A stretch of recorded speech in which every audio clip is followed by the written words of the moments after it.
du Saint-Esprit. Amen. Je vous salue Marie, pleine de grâce, le Seigneur est avec vous. Vous êtes bénie entre toutes les femmes, et Jésus, le fruit de vos entrailles, est béni. Sainte Marie, Mère de Dieu, priez pour nous pauvres pécheurs, maintenant et à l'heure de notre mort. Amen. Notre-Dame de la sagesse et de la paix, Priez pour nous. notre Père Saint Jean, Priez pour nous. Saint Thomas d'Aquin. Priez pour nous. Alors nous poursuivons notre lecture du traité du Verbe incarné. Nous avions traité la question 1 sur les raisons de convenance de l'incarnation qui commandent tout le traité, puisque vous vous rappelez que les raisons de convenance, c'est pas les harmonies, c'est le point de vue de la finalité, c'est-à-dire est-ce que ça convient à Dieu de s'incarner, et Dieu est sa propre fin. Donc il ne s'agit pas de regarder si c'est en harmonie avec les autres vérités de foi, ou si... mais vraiment, c'est la question de la finalité. Et du reste, saint Thomas répond, la réponse principale, c'est l'amour. En citant saint Jean, Dieu a tellement aimé le monde qu'il a donné son Fils unique. Et c'est ça qui va commander, c'est-à-dire que tout le mystère de l'union de la nature humaine avec le Verbe de Dieu est commandé par ce mystère d'amour. Et c'est la question 2 qui regarde comment se fait cette union entre la nature humaine et le Verbe de Dieu. Alors, c'est intéressant pour plusieurs points de vue. Le premier point de vue, c'est de pouvoir contempler le mystère du Christ, parce qu'on a déjà vu, mais on le verra encore, ce mystère d'union hypostatique, quand on l'analyse le plus possible en théologie, on voit à l'œuvre le mystère de l'amour de Dieu. Et on voit combien le Christ est un mystère d'amour. Ça, c'est la contemplation du mystère du Christ. C'est le premier intérêt de regarder ce traité. C'est un traité de théologie scientifique, pas de théologie mystique. Mais la science permet de préciser exactement le mystère, et on découvre le mystère, qu'est-ce qu'il est, sans comprendre, bien sûr, quand je dis qu'est-ce qu'il est. C'est-à-dire, c'est la nature du mystère, c'est la nature d'amour. Et la théologie scientifique le met en évidence. Alors après, il y aura un développement à faire en théologie mystique, sur ce point de vue-là. Ça, c'est le premier intérêt. Le deuxième intérêt, c'est que notre grâce chrétienne, elle vient du Christ, et elle vient en particulier de ce que le Christ nous partage. Il a la plénitude de la grâce, et on verra plus avant dans le traité que cette plénitude de grâce, elle est directement liée à l'union hypostatique. C'est-à-dire que le Christ a une plénitude de grâce dans son âme, et ça vient de l'union du Verbe avec la nature humaine. C'est-à-dire que notre grâce à nous, qu'on reçoit au baptême, ou en dehors du baptême, elle est liée à la grâce d'union du Christ. Le Christ est uni, dans sa nature humaine, est uni au Verbe de Dieu, de sorte qu'il n'y a qu'une personne dans le Christ, on l'a déjà vu. Ce que le Christ est dans sa personne, eh bien, nous le vivons au point de vue de notre vie surnaturelle. Donc, la manière dont la nature humaine du Christ est liée au Verbe, ça nous intéresse dans notre union à nous par rapport au Christ, par rapport à Dieu. Vous voyez le premier article où saint Thomas se pose la question si l'union se fait dans la nature. Je vous l'ai dit plusieurs fois. Saint Thomas répond non, bien sûr, parce que il n'y a aucune possibilité de comprendre une union des natures dans le Christ. Toutes les unions de nature qu'on peut connaître dans notre expérience, il n'y a rien qui correspond à ça. Ça veut dire qu'il n'y a pas de mélange de nature dans le Christ entre l'homme et Dieu. Il n'y a pas de mélange. La distinction des natures est totale. Quand nous faisons oraison, il n'y a pas de fusion avec Dieu. L'amour peut parfois nous conduire à une espèce de mélange avec Dieu, où on s'immerge dans Dieu et voilà. Non, il n'y a pas de fusion, pas de fusion. Hein. La deuxième article, c'est si ça se fait dans la personne. Alors saint Thomas rappelle la doctrine de l'Église. Hein, ça, ce sont les conciles qui ont défini ça. C'est pas le théologien, hein, c'est les conciles, c'est-à-dire la foi, qui dit que dans le Christ, il n'y a qu'une seule personne. Et saint Thomas montre que dire ça, que l'union de la nature humaine dans la personne du Verbe se fait dans cette personne du Verbe, ce n'est pas contraire à l'intelligence humaine. Pourquoi ? Parce qu'entre la nature et la personne, il y a cette différence que la nature, on ne peut rien ajouter. Si on ajoute quelque chose à la nature, ça change la nature. Tandis qu'à la personne, on ajoute. La personne, c'est quoi ? C'est cette nature qui produit des actes, en tout cas pour la personne humaine, qui produit des actes vers sa fin, comme on a vu ce matin, et ça développe en nous quelque chose qui est la personne. Donc, dans la notion de personne, pour nous, selon l'analyse qu'on peut faire de la personne humaine, à la personne s'ajoutent des choses. On acquiert, vous voyez, des compétences, on acquiert des qualités, on grandit dans l'amour. Et donc, qu'à la personne du Verbe s'ajoute une nature humaine, c'est pas contraire, c'est possible. Vous voyez ? Donc le théologien, il peut pas montrer ce qu'est le mystère, mais il montre, voilà, il y a quelque chose il y a une ouverture, une petite voie. Alors c'est autre et autre, bien sûr, hein, mais c'est pas contradictoire. Ensuite, ça c'est aussi un mystère de contemplation. Vous voyez, l'union de la nature humaine dans le Verbe de Dieu, c'est-à-dire que notre union mystique, elle se fait en présence de la personne. C'est la personne qu'on rejoint. La personne de Dieu, la personne du Verbe, la personne du Père, la personne de l'Esprit Saint. On se met en présence d'une personne. Troisième article, se fait-elle dans le suppôt l'hypostase ? Donc là, on précise où dans la personne, c'est l'aspect de l'hypostase. C'est un mot un peu savant, mais qui est l'aspect de la subsistance. On a vu tout ça, c'est un peu compliqué, mais voilà. Alors du coup, l'article 4, c'est que la personne du Christ a une certaine composition, puisqu'il y a le Verbe, il y a la nature humaine, sans déroger à la simplicité absolue de Dieu. Dieu ne change pas dans son incarnation. C'est la nature humaine qui est complètement transformée, puisque sa personne n'est pas une personne humaine, c'est la personne même du Verbe de Dieu. Ça veut dire que la nature humaine, elle atteint une fin. Il y a quelque chose dans la nature humaine du Christ qui n'est pas de ce monde, puisqu'elle subsiste dans le Verbe de Dieu. Voyez, c'est une vraie nature humaine, mais il y a quelque chose qui n'est pas de ce monde, qui est complètement surnaturel. Alors, du coup, saint Thomas se pose la question si dans le Christ, l'âme et le corps sont unis. Parce que l'union, comme il est vrai homme et vrai Dieu, ça appartient au patrimoine et à la doctrine de l'Église, on doit dire que le Christ c'est âme et corps. Mais comme l'âme et le corps subsistent dans le Verbe, l'union de l'âme et du corps dans le Christ a quelque chose de spécial. C'est supporté par le Verbe de Dieu. Donc non seulement la nature humaine est immaculée dans le Christ, mais il y a quelque chose de plus qui est complètement divin. C'est difficile à préciser qu'est-ce que c'est qui est divin. Mais comme elle subsiste dans le Verbe de Dieu, il y a une unité entre le corps et l'âme qui est complètement divine, qui est humaine mais complètement divine, parce qu'elle est portée par la subsistance de Dieu.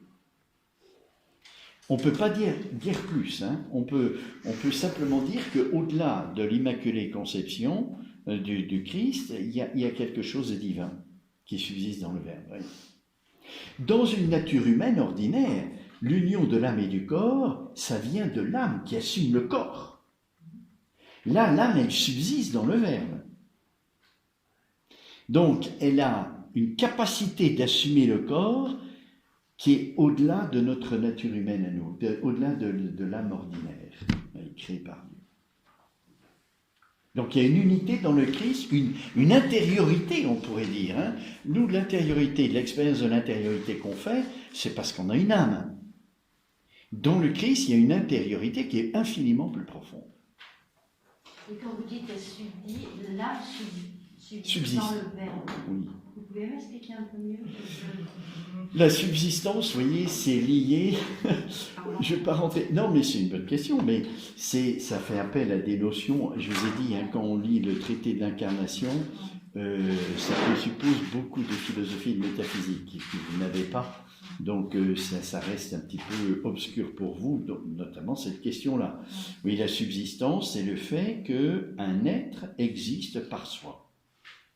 Justement, on va le voir à la question qu'on va traiter aujourd'hui. Hein. Un être existe par soi, sans avoir d'autres principes extérieurs, mais un principe immanent à lui qui fait qu'il existe. Il y a une autonomie dans l'ordre de l'exister, si vous voulez. Alors pour nous, elle est humaine. C'est un être humain. Dans le Christ, c'est divin. La nature humaine n'a pas d'autonomie, c'est l'article qu'on va lire. C'est une nature humaine, Humaine. Complètement humaine, mais qui subsiste dans le Verbe, qui subsiste divinement, si vous voulez. C'est pour ça que ça joue sur l'unité de l'âme et du corps. Oui, dans notre personne humaine, l'intimité, l'unité de l'âme et du corps, ça vient de l'âme qui assume le corps, encore une fois. Et la puissance d'assomption de l'âme par rapport au corps, elle est humaine. Mais comme l'âme subsiste dans le Verbe, il y a quelque chose de nouveau, qu'on ne peut pas préciser beaucoup. Vous voyez, c'est parce qu'on n'en a pas l'expérience, donc on peut pas le dire. On peut simplement souligner qu'il y a quelque chose de nouveau et qui est divin. Qui autre? Notre âme, à nous humains, elle est humaine. Oui. Oui. C'est tout. Elle est créée par Dieu, mais elle est humaine. Elle est créée par Dieu, donc il y a quand même... L'origine est divine, oui. Mais l'effet, la cause est divine, mais l'effet, et c'est notre nature humaine. Enfin, c'est l'âme qui assume le corps, hein, donc une nature humaine. Ça se termine là. C'est l'âme spirituelle. Quelque chose de créé, vous voyez, de limité, voilà. Alors que Dieu est infini, il n'y a pas de limite, vous voyez. Nous, on est une créature. Il y a un abîme infini entre Dieu et nous. Dieu n'est pas créé, il est. C'est un abîme. Alors, l'article que nous avions vu la dernière fois, l'union de la nature humaine au Verbe est-elle accidentelle? Nous avions vu que non. Vous voyez, elle est ni substantielle, ni accidentelle. Et là, on met en pleine lumière qu'on est complètement déplacé. Parce que nous, au niveau de l'être, il n'y a que deux types d'union. C'est l'union substantielle ou accidentelle. Parce que l'être se divise en substance et accident. Donc, il n'y a pas d'autre possibilité. Dans le Christ, il y a quelque chose de nouveau. C'est ni substantiel, les natures ne se mélangent pas, ni accidentel, on l'a vu la dernière fois. Ça veut dire qu'entre Dieu et la nature humaine du Christ, il n'y a pas d'intermédiaire. Pas d'intermédiaire, c'est direct. Ça veut dire que dans notre rapport, dans l'oraison, notre rapport avec Dieu, alors avec le Christ, c'est direct. Dans la vision béatifique, il n'y aura pas d'intermédiaire. On sera en face de Dieu, directement. Et on vit déjà ça dans la grâce et dans la foi. L'intermédiaire, c'est le Christ. Mais c'est direct. Vous voyez, c'est extraordinaire que Dieu a voulu s'incarner pour nous donner un accès direct à Dieu à travers la nature humaine du Christ, qui est liée directement à Dieu. Vous voyez, c'est un intermédiaire qui raccourcit le parcours. Il n'y a que Dieu qui peut faire ça. D'habitude, les intermédiaires, ça rallonge. Là, ça raccourcit tout. Alors, l'article suivant, donc, on a vu, donc, il y a pas l'union n'est pas accidentelle, elle n'est pas substantielle, elle est unique, c'est un mystère. Ça échappe complètement à notre expérience, parce que nous, on peut dire que substantiel ou accidentel. Donc, c'est au-delà. Oui, et c'est ça l'intérêt de la théologie de saint Thomas, c'est que ça permet de mettre en lumière où est le mystère. On est complètement dépassé, parce que ça n'existe pas dans notre expérience. Alors, on va mettre encore en lumière, dans l'article suivant, quelque chose de nouveau, c'est-à-dire, cette union est-elle quelque chose de créé ? C'est une question, hein. Parce que si la nature humaine est une vraie nature humaine, la nature humaine, elle est créée pour nous. Mais si la nature humaine subsiste dans le Christ est Dieu, il n'est pas créé, il est Dieu. Vous voyez, là, il y a quelque chose qu'on peut pas saisir, qui est complètement nouveau et qui est unique pour le Christ. Et on va voir ce que ça représente dans la perspective de l'amour de Dieu pour l'homme. Alors, donc l'union de la nature divine, donc c'est le titre de l'article que je reprends dans le prologue parce que les titres sont toujours de l'éditeur, et donc dans le prologue, mais ça doit être la même chose. Alors, si cette union est quelque chose de créé, ouais, donc c'est bien ça, hein. Donc, la première objection, rien de créé ne peut se trouver en Dieu, car tout ce qui est en Dieu est Dieu. Mais cette union est en Dieu, puisque Dieu lui-même est uni à la nature humaine. Il ne semble donc pas qu'elle soit quelque chose de créé. Vous voyez, dans la logique humaine, si la nature humaine subsiste en Dieu, ben voilà, il n'y a rien de créé, puisque Dieu n'est pas créé. Le Christ est Dieu. C'est dit dans le prologue de Saint Jean.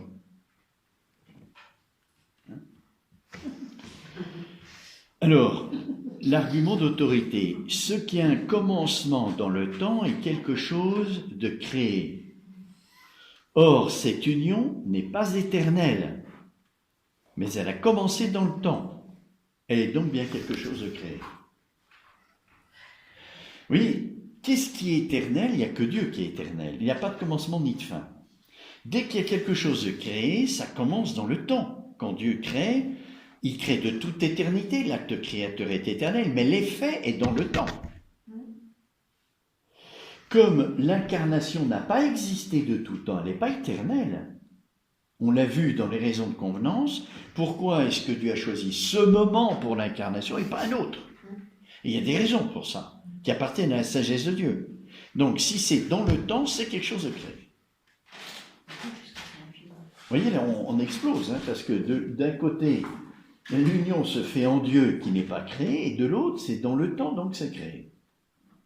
Pourquoi ça sort complètement de notre compréhension ? Parce que c'est un acte de Dieu qui n'est pas la création. C'est pas un acte créateur de Dieu. Tout ce que Dieu crée, il est dans le temps. C'est quelque chose qui lui ressemble, cependant, parce qu'il y a un début dans le temps. Donc, ce qu'il y a de commun avec un acte créateur, c'est qu'il y a un début dans le temps. L'incarnation existait à un moment donné. Mais ce qui n'est pas l'acte créateur, c'est que ça s'achève en Dieu. Ça jamais. Les créatures, elles sont achevées dans leur être subsistant. Dieu crée votre âme qui assume le corps et vous formez un être qui subsiste par lui-même. Ça, c'est l'acte créateur. Pour le Christ, c'est pas comme ça. Donc, on est en face d'un acte qui est unique. C'est pour ça qu'on ne peut pas comprendre. On n'en a pas d'expérience et on ne peut pas en parler. Parce que tout notre langage, il vient de l'expérience qu'on fait des réalités. Et comme on ne l'expérimente pas, on ne sait pas le dire. Donc, on peut simplement dire, c'est pas ça, c'est pas un acte créateur, c'est pas Dieu, c'est autre chose. Et on ne sait pas quoi. C'est pas un mix. C'est quelque chose. Alors, que dit saint Thomas dans le corps de l'article, hein ? Oui, pardon. Oui, dites. Le Christ était bien de toute éternité dans la pensée divine. Dans la pensée de Dieu, hein ? Attention, dans la pensée de Dieu, oui. Oui. Dieu pense à tout depuis toute éternité. Donc, dans les idées divines, ce qu'on appelle les idées divines, hein, elles sont éternelles.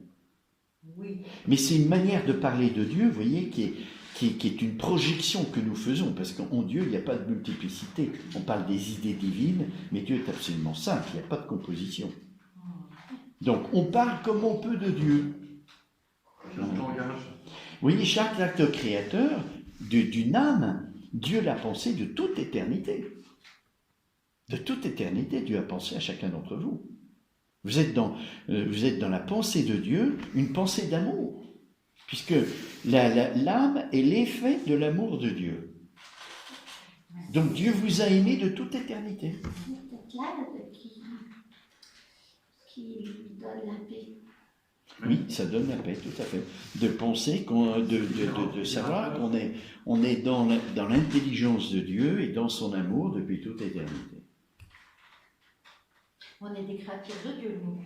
On est Des créatures de Dieu. Ah oui, tout à fait. Donc nous, on est des créatures de Dieu. Oui. Le Christ, non. Le Christ, non. C'est autre chose. C'est le mystère. Hein. Mais on va voir. Écoutez, on va lire ce que dit saint Thomas. Hein. L'union dont nous parlons consiste dans une certaine relation entre la nature divine et la nature humaine, résultat de leur synthèse en l'unité de la personne du Fils de Dieu. Je lis tout d'un coup, puis on va reprendre. Hein. Or, comme il a été dit dans la première partie de cette somme, toute relation entre Dieu et la créature est réelle dans la créature parce qu'elle provient d'un changement opéré en celle-ci, mais est seulement idéale en Dieu.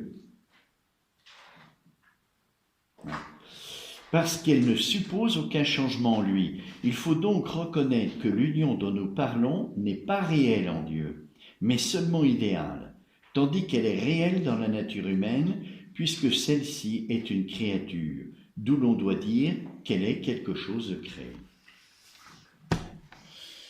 Alors, saint Thomas se sert de la relation pour exprimer ce qu'il y a, comment cette union entre le Verbe et la nature humaine se fait.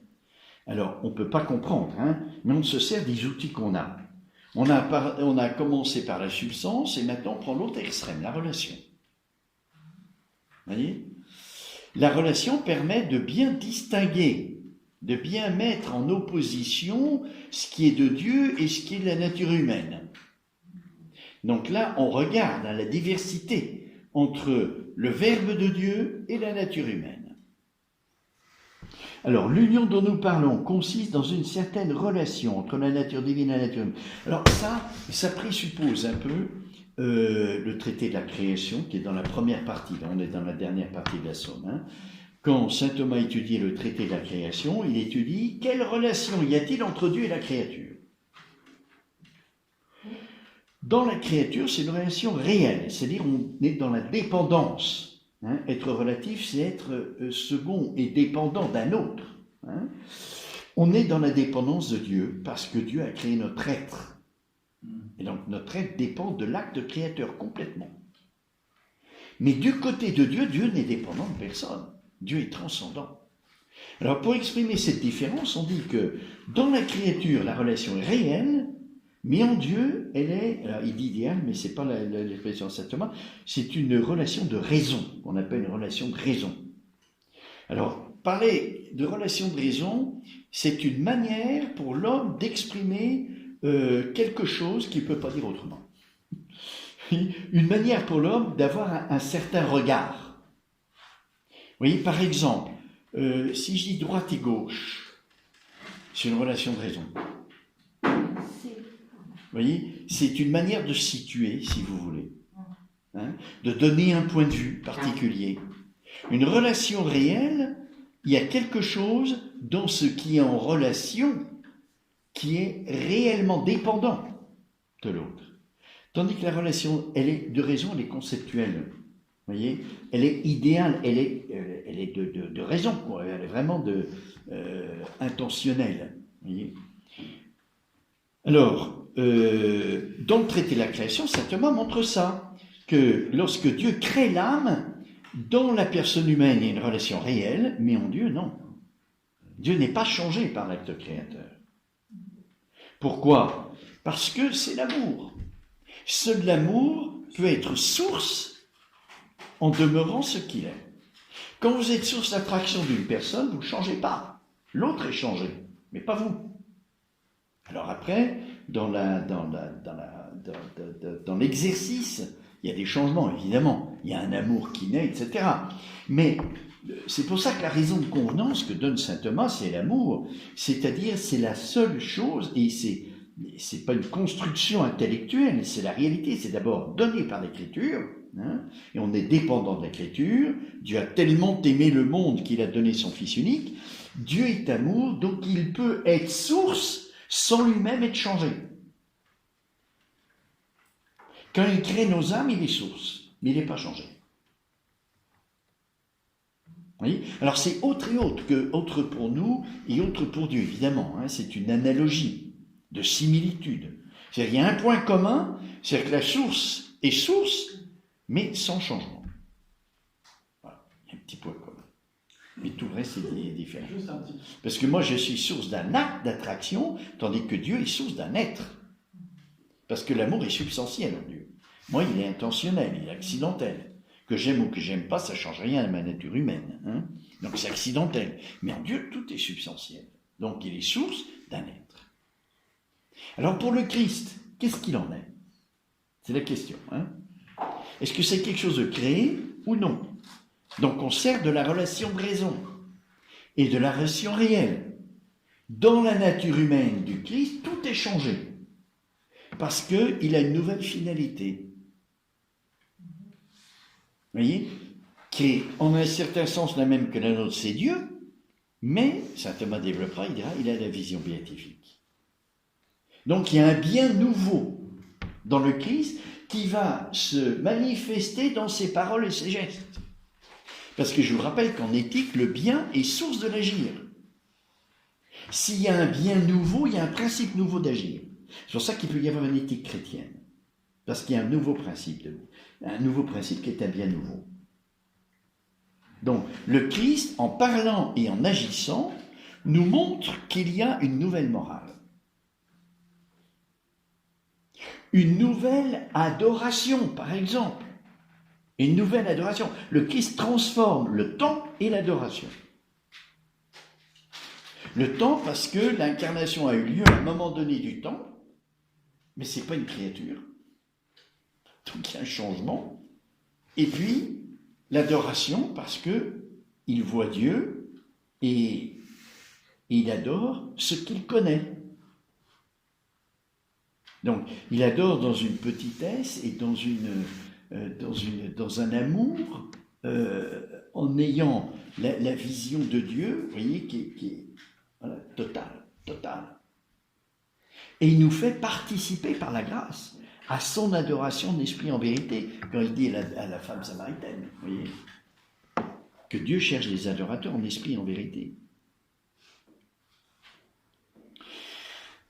Alors, donc, il se sert de la relation entre l'union dont nous parlons consiste dans une certaine relation entre la nature divine et la nature humaine, résultat de leur synthèse en l'unité de la personne du Fils de Dieu. Or, comme il a été dit dans la première partie de cette somme, c'est-à-dire dans le traité de la création, toute relation entre Dieu et la créature est réelle dans la créature parce qu'elle provient d'un changement opéré en celle-ci. Il n'y a rien, et puis on existe. Donc c'est un fameux changement. C'est un changement qu'on n'expérimente pas là non plus. On n'a jamais assisté à la création. Passer du néant à l'être, c'est pas... voilà, on verra ça là-haut, mais c'est un changement radical. Donc il y a un changement... vous voyez, on s'exprime comme on peut, parce que comme on n'a pas l'expérience, on dit changement, mais c'est pas changement. Il n'y a rien, et puis il y a l'être. Mais on est obligé d'exprimer ça comme on peut. On dit changement, mais c'est faux. C'est autre chose.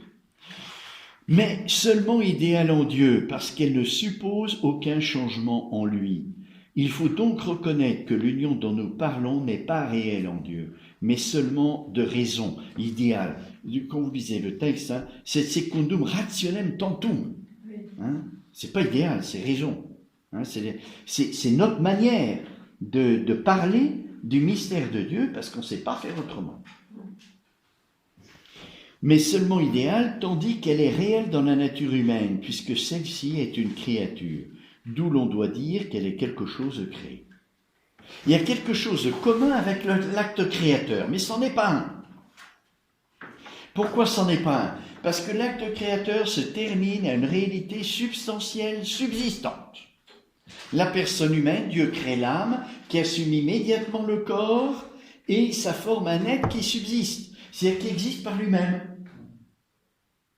Or, dans le Christ, la nature humaine, elle n'existe pas par elle-même, elle ne subsiste pas par elle-même, elle subsiste dans le Verbe. Donc, ce n'est pas un acte créateur. Mais il y a en commun avec l'acte créateur, il y a un début dans le temps, et c'est une relation réelle de la nature humaine du Christ à l'égard de Dieu et de raison du côté de Dieu. Dieu n'est pas changé. Donc, il y a deux points qui rejoignent l'acte créateur, mais ce n'est pas un acte créateur, c'est un acte de Dieu unique pour le Christ.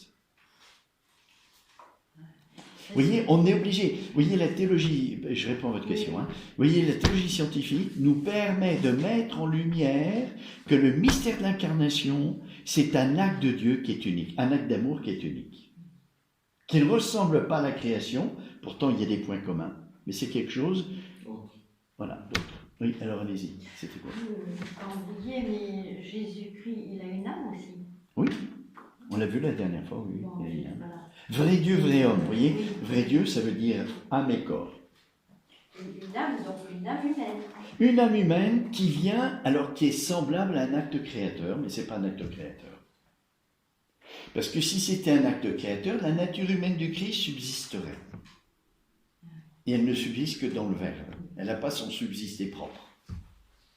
Vous voyez, l'âme dans la nature humaine du Christ a une origine divine, comme pour nous. Mais ce n'est pas un acte, c'est un acte de Dieu, que Dieu a fait que pour le Christ. Alors, qu'est-ce que ça veut dire au point de vue mystique?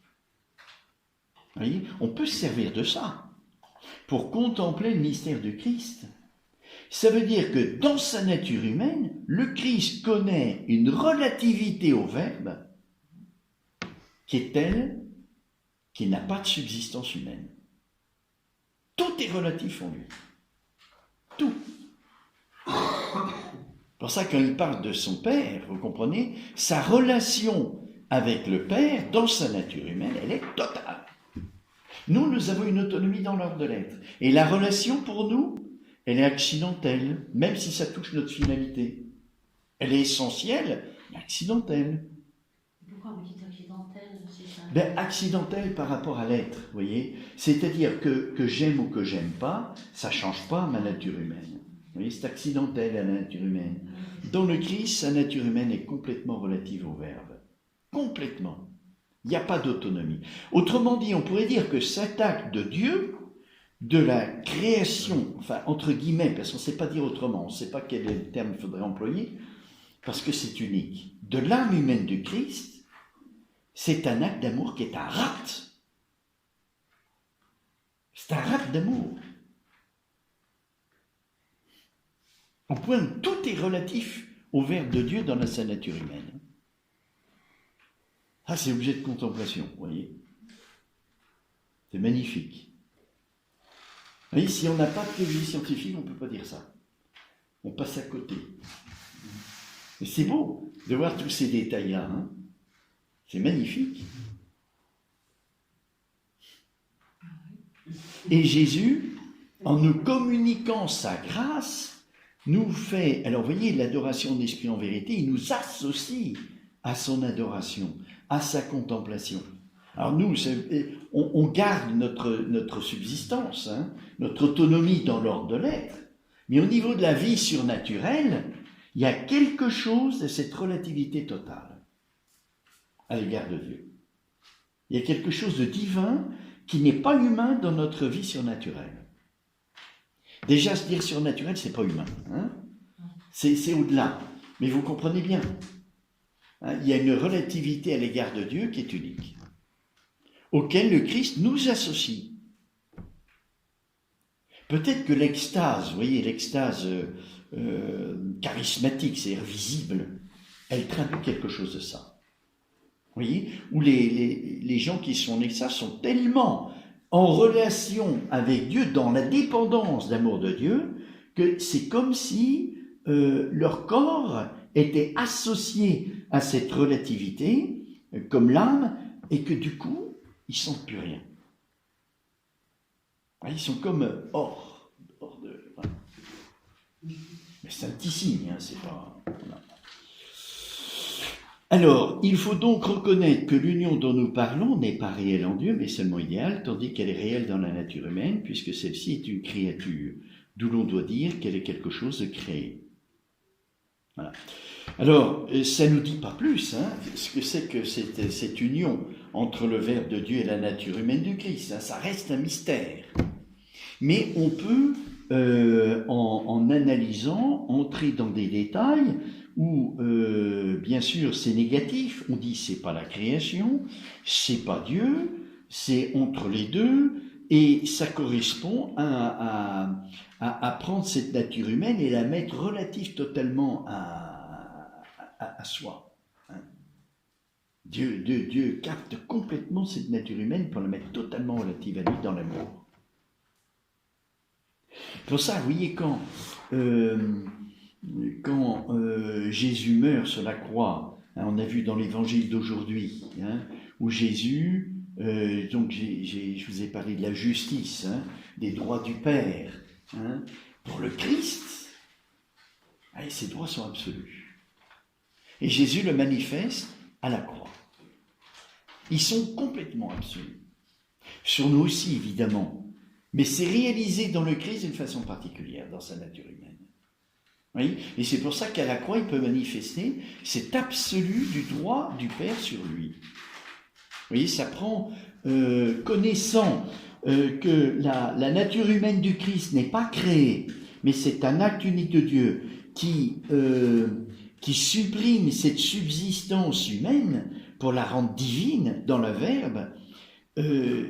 Savoir ça nous montre combien Dieu a pris en possession la nature humaine du Christ et exerce tous ses droits dessus. Il y a des droits d'amour. Voyez, il donne à la nature humaine du Christ une dignité divine, oui, un épanouissement divin. Tout est transformé dans la nature humaine du Christ. Hein. Quand on parle de droit, c'est une conception qui est un peu faussée pour nous parce que c'est toujours lié à une certaine rigidité, à une certaine rigueur, à une certaine... Mais en Dieu, tout est amour, voyez, et tout est repris par l'amour. Et Jésus meurt sur la croix pour nous signifier ça, ce rapt complet que le Père a sur lui. Et nous sommes invités à le suivre. C'est ça. Hein, dans notre vie chrétienne, on est invité à suivre le Christ de la même manière que lui, il est retourné au Père, en nous offrant totalement. Oui. Et c'est notre contribution. Notre contribution, c'est d'offrir notre vie. Hein, qui perd sa vie, la gagne. Oui.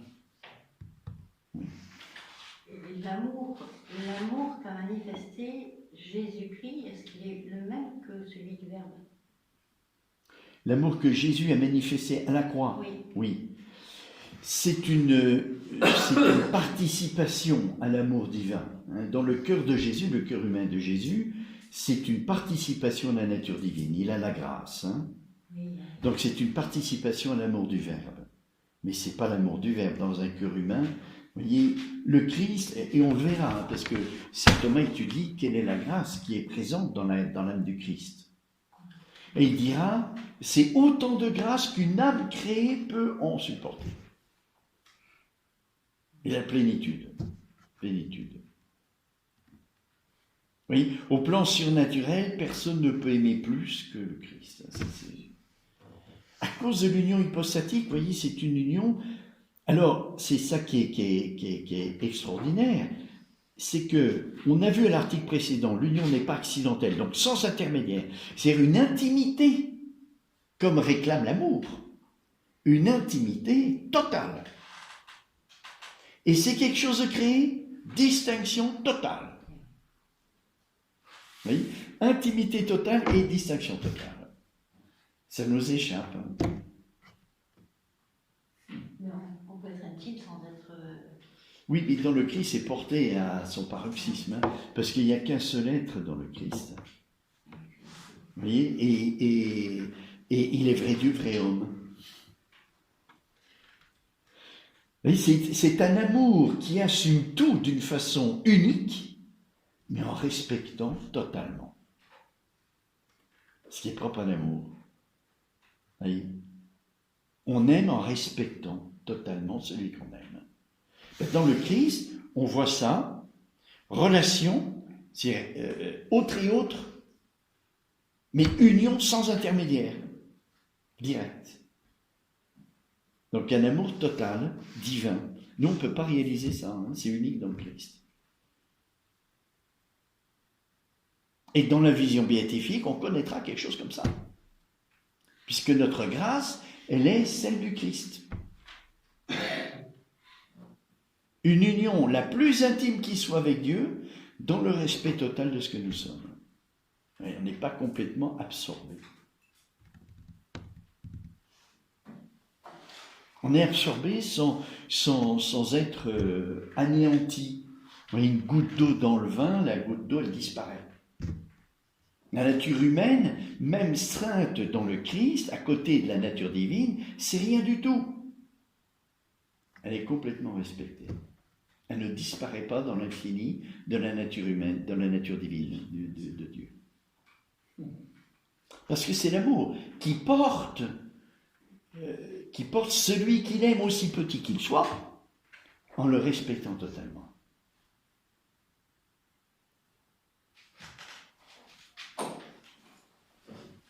C'est un mystère. Et c'est beau. C'est beau, c'est beau. Il est grand. Alors, la première objection, donc, c'était de dire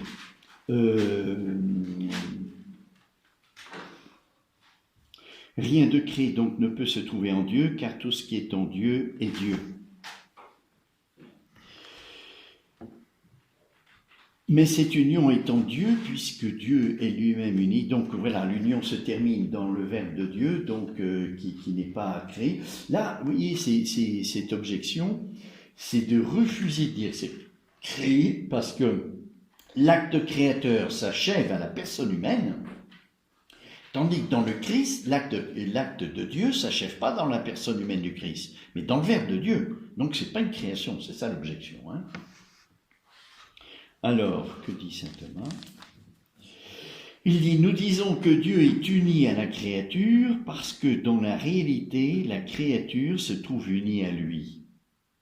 Mais une telle union n'apporte aucun changement en Dieu. Donc il répète ce qu'il a dit dans le corps de l'article, hein, relation réelle dans la créature, mais Dieu non. Et on va voir à l'article 8 pourquoi. Parce que cette union est une assomption d'amour. Voyez ? Donc l'agent peut être source sans se mouvoir. Donc relation de raison du côté de Dieu. Il n'est pas changé. Alors, deuxième objection. En toute chose, c'est la fin qui est à considérer. Or, la fin de l'union, c'est l'hypostase ou la personne divine à laquelle elle se termine. Il semble donc que l'on doive juger de l'union d'après la condition de l'hypostase divine, laquelle est incréée. Par suite, l'union elle-même ne saurait être quelque chose de créé. Vous voyez, alors pensez à la Vierge Marie, à l'Annonciation. Si l'acte de Dieu s'achève dans le Verbe de Dieu, la maternité de Marie s'achève dans le Verbe de Dieu.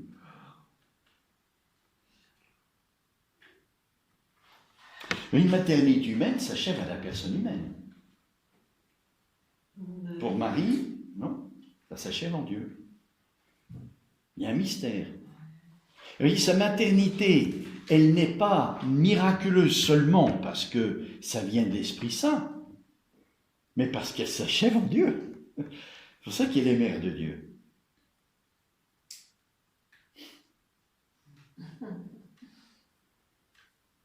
Hein, Dieu a voulu que... vous voyez, ça c'est la réponse au mystère du péché originel, où la femme s'est laissée convaincre par le démon et faire l'œuvre du démon. Dieu a répondu en faisant que la femme s'achève en Dieu. Son travail d'enfantement s'achève en Dieu. Hein, la réponse de Dieu, hein? Toujours une réponse d'amour. Et c'est la justice de Dieu, c'est sa sainteté, ça. La sainteté de Dieu, sa justice, c'est que nous soyons liés à lui dans l'amour. C'est ça sa justice. Hein, la justice qui règle les rapports entre personnes. Et donc que nous soyons liés dans l'amour. C'est pour ça que la croix, c'est un grand mystère de justice, hein, où Jésus vit de la béatitude des justes. Hein, ceux qui ont faim et soif de justice, ils seront rassasiés. Il meurt pour que notre relation d'amour avec Dieu soit de nouveau présente. Mais en fait, la relation d'amour avec Dieu est transformée parce qu'à l'état de justice originelle, on n'avait pas la même proximité que Jésus nous donne maintenant en nous propulsant dans le Verbe de Dieu. Tout à fait. Mais là, je parle après le péché originel, vous voyez. Après le péché originel, de toute éternité, la justice de Dieu, dès que Dieu a créé l'âme humaine, il y a cette justice, hein, où le droit de Dieu, c'est que cette âme lui soit relative dans l'amour, parce qu'il l'aime. Mais il laisse à l'âme le choix.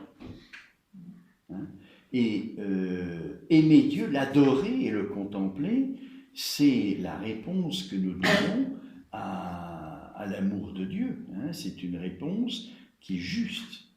Alors, avant le péché originel, il y a bien sûr cette relation aussi d'amour avec Dieu, mais ce qu'il y a de nouveau avec le Christ, c'est que il y a cet intermédiaire qui nous permet un contact avec Dieu beaucoup plus intime. Parce que, et en plus, le Verbe, il est dans le sein du Père. Vous voyez, par l'union hypostatique, la nature humaine du Christ est immédiatement liée au Verbe qui est dans le sein du Père. Et là, en justice originelle, il n'y avait pas cette médiation du Christ. Donc, ils avaient la grâce avant la faute originelle, ils étaient liés à Dieu par la grâce, mais pas comme nous, par l'intermédiaire du Christ. Donc, ils étaient en contact avec le Père, le Fils et l'Esprit Saint, la très sainte Trinité, mais il y a quelque chose de nouveau avec le Christ. Et ce quelque chose de nouveau, c'est son sacerdoce, hein, qui est une médiation qui nous permet d'atteindre le Fils et de vivre du Fils d'une façon unique et de miséricorde. Vous voyez, c'est une médiation contemplative et de miséricorde. Par rapport à nous. Alors, la réponse 2, la nature de la relation comme celle du mouvement est déterminée par son terme ou sa fin, mais son être dépend du sujet en lequel elle se trouve. Et puisque l'union n'a d'être réelle que dans la nature créée, il s'ensuit qu'elle possède un être créé.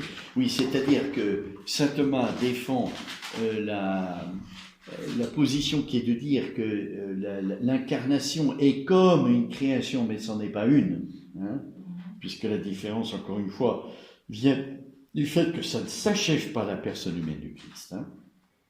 L'objection disait, mais quand il y a un changement, ce changement, on a sa nature en fonction du terme, de là où s'achève le changement. Bon, on parle de changement, mais ce n'en est pas un.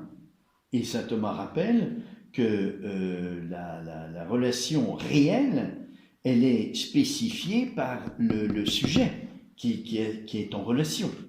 Vous voyez ? Et c'est pour ça qu'on peut parler de création, parce que l'âme du Christ elle n'existait pas, puis elle existe. Elle est comme créée, sans être créée. Donc on ne regarde pas le terme, dans tout changement, c'est ce qu'on fait, mais ce n'est pas un changement, c'est une création qui se fait. Il n'y a pas de devenir dans l'acte créateur. Et donc on regarde le point de vue de la nature humaine. Troisième objection, ce que l'on attribue à l'effet doit être à plus forte raison attribué à la cause. Mais on dit de l'homme dans le Christ à cause de l'union qu'il est le créateur. À plus forte raison par conséquent, devra-t-on reconnaître que l'union elle-même, loin d'être quelque chose de créé, s'identifie au créateur. Dans le prologue de l'évangile de Saint Jean, on dit « tout fut par lui », en parlant du Verbe. Tout fut par lui. Il est créateur, comme le Père et comme l'Esprit Saint, tous les trois. Alors si Jésus dans sa nature humaine est Dieu, alors il est créateur. Mais alors, ça veut dire que créateur et créature s'identifient? Si c'est créé, c'est difficile parce qu'on n'a pas les mots pour dire. Vous voyez, donc quand on emploie notre langage, on est obligé de dire, de préciser énormément pour ne pas faire de confusion. L'homme dans le Christ est appelé Dieu en raison de l'union, dont le terme est l'hypostase divine. Mais pour autant, l'union elle-même n'est pas Dieu, car le qualificatif de créer se rapporte bien plutôt à l'être même de la relation qu'à sa nature ou à son essence. Alors, on va peut-être s'arrêter là, et puis la prochaine fois, on va voir l'union était... Alors ça, c'est le cœur de la question 2, l'article 8. Vous voyez, l'union est-elle identique à l'Assomption? C'est le maximum d'intelligence qu'on peut avoir de l'union entre le Verbe de Dieu et la nature humaine du Christ, dire que c'est une Assomption. Il n'y a pas de lumière plus pénétrante que celle-là, et qui rejoint directement les raisons de convenance de l'incarnation. Vous voyez, c'était l'amour. Donc c'est directement lié au mystère de Dieu amour. L'incarnation, c'est un effet. C'est un effet. C'est une assomption d'amour.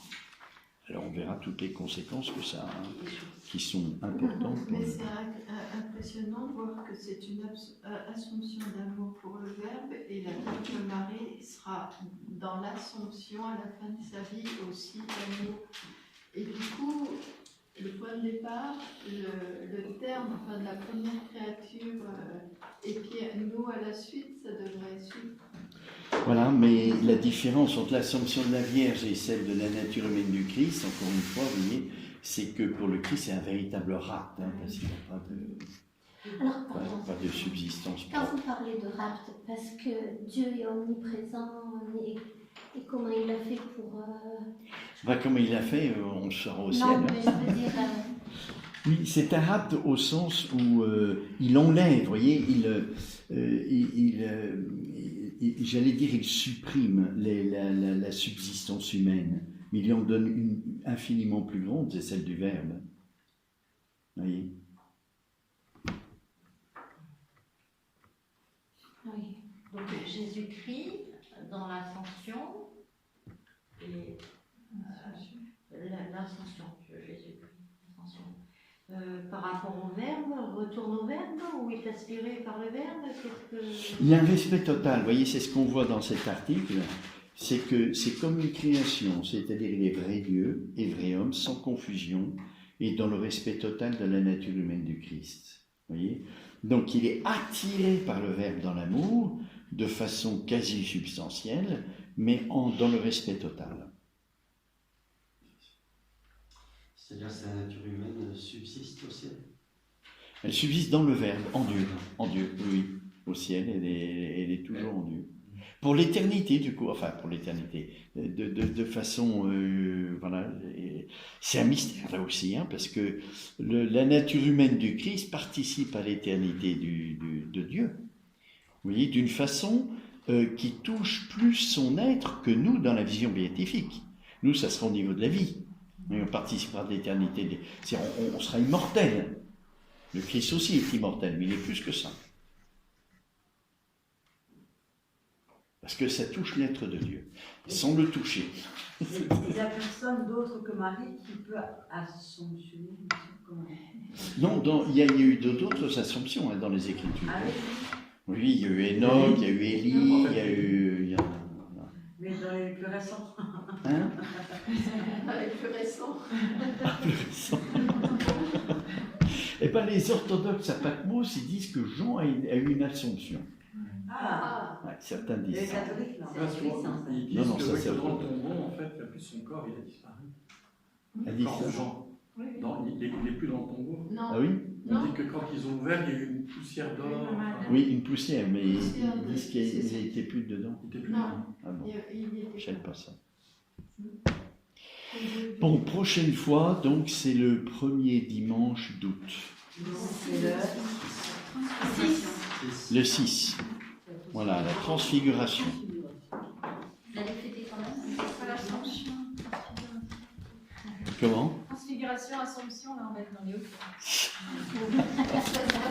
Et le dimanche, on célébrera cette fête-là. Oui, oui, bien sûr, C'est je ça, pense hein, que la on transfiguration. Je pense, oui. Le C'est à vérifier, hein, mais je pense que... Jésus sera revenu. Qui sera de retour? On est à tous.